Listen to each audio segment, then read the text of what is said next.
What we do know is that Christian B is a despicable paedophile, sexual abuser who was operating very close to Pride Luz at the time of Madeleine's disappearance.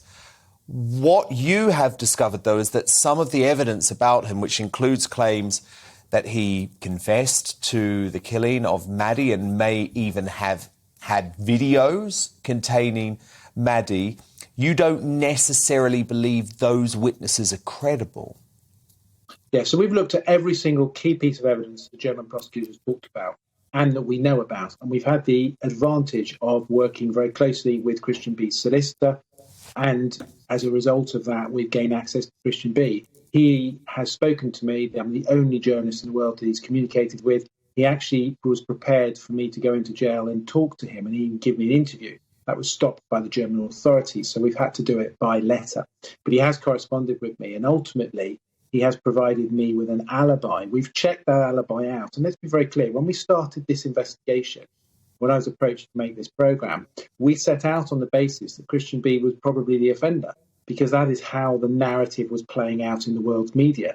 It is only when we started to look at it that the evidence wasn't stacking up. And in fact, it was falling apart. We presented every single piece of our evidence to the German prosecutor. So he knows everything that we have. It's been difficult watching him over the recent days when he's actually said he isn't aware of all the evidence. He is. It's all been shared with him.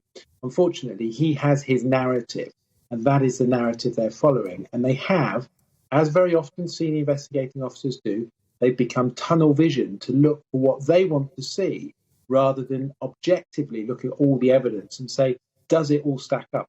As you said, Dan, he is a vile man. He has got numerous convictions of offences against children and undoubtedly has committed more offences to which he hasn't yet been prosecuted for.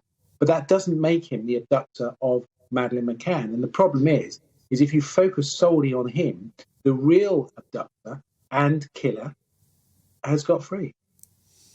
And you still think that killer is probably out there?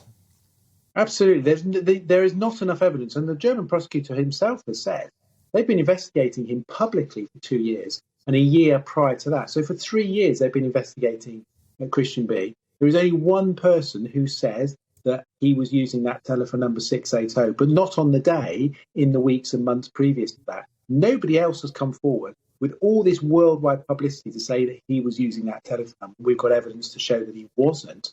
And they're not in a position to charge him after 3 years.